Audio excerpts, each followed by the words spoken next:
remember, just to show you how ignorant I was, I remember one of my friends asking me, "Do your husband live in a hut?" And I'm like, I'm gonna ask him.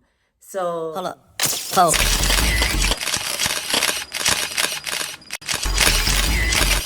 what's up, you guys? My name is K Nkem Chuk, but you can call me K for short.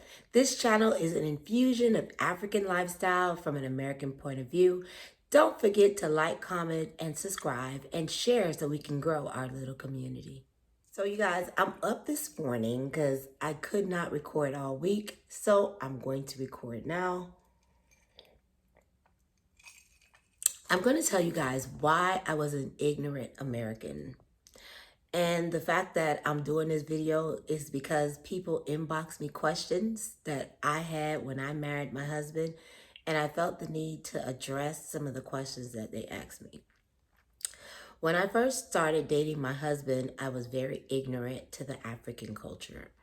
One of the reasons why our marriage didn't, you know, like progress in the beginning of our relationship is because I was very ignorant to everything. I remember, just to show you how ignorant I was, I remember one of my friends asking me, "Do your husband live in a hut?" And I'm like, I'm gonna ask him. So that's one of the reasons why I'm doing this video, because people ask me questions like, do his parents live in a hut?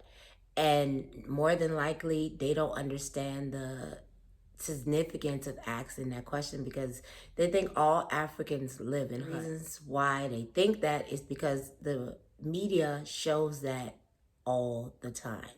So I have to tell you, they do not live in huts. They live in compounds, which is an enclosed space with a bunch of houses.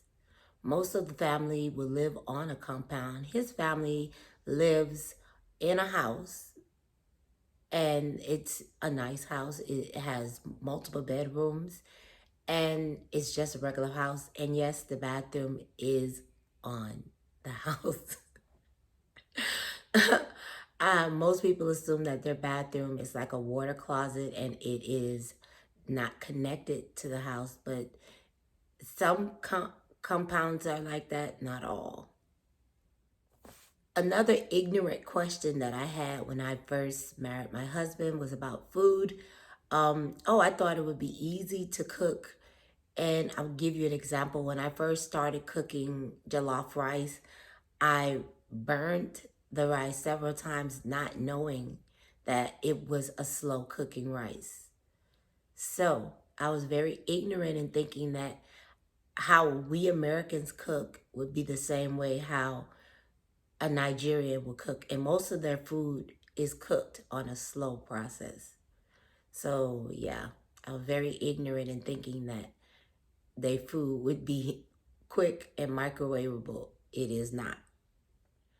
I was very ignorant in thinking that they would be like a typical American family. I did not know that the Nigerians take the village raising a child very seriously.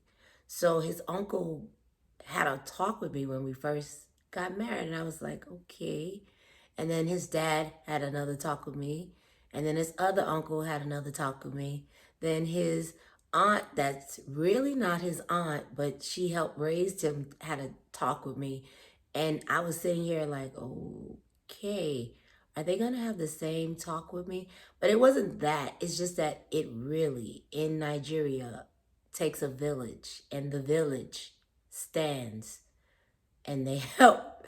So I was very ignorant in thinking that it would be like a typical American family and nobody would address anything. No. They address everything from the way I cook. They addressed from the way I dressed up. They addressed from the way I was raising my kids that is not my husband's. But that's the way the culture is. But I was very ignorant when it came to, knowing that. Another way I was very ignorant is when I thought the women made their own clothes, or they bought their clothes or their fashion.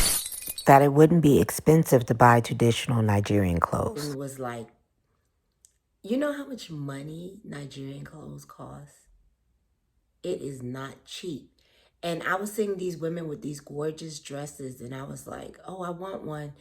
And then I realized that they actually put a lot of money in their attire, even their men attire. I was like, oh, wow. When I saw prices, I was shocked. I was truly shocked because I was ignorant and thinking that it would be, cheap. Even African infused clothes will run you in America $50, $80. So I was very like, wow, the money that I spent last year making clothes. In that we were in a pandemic and nothing was going on, I spent a little over $500. And yes, that is expensive when I only got about 5 outfits. I can tell you, we'll pay somebody car note. I am not playing with y'all. That's the ignorance of being an American, where we think that we can go to Forever 21 and get something, or Charlie Rue's, or even Macy's. They spend a lot of money on fashion. And I didn't know that. So that was very ignorant of me. As you guys can see, a lot of the things that I thought about Africans was very ignorant. But I've learned to respect a lot of the African culture, mainly because it's so saturated with love. My husband has taught me a lot of things that we Americans think are wrong. My husband is highly educated. Most Nigerians that I meet are educated. Most of them have masters in their country. So I was very shocked to learn certain things, and I'm pretty sure that you would be shocked too. So, if you have any questions about the Nigerian culture, I will try my best to answer them. Just leave them down below in the comments. And I want you to say, even though I thought like that at the beginning of our relationship, I certainly don't think that now. And it was just me not knowing, not being stupid and knowing, but being ignorant and not knowing that the African culture was more than what the media will play out on TV. So, thank you for coming to my channel. I would like suggestions for videos that you would like to see. If you can leave that also in the comment, I'll appreciate it. And all through this video, I listed the winners for my 100 subscriber giveaway. Thank you for coming. Like, comment, and subscribe. Have a good day.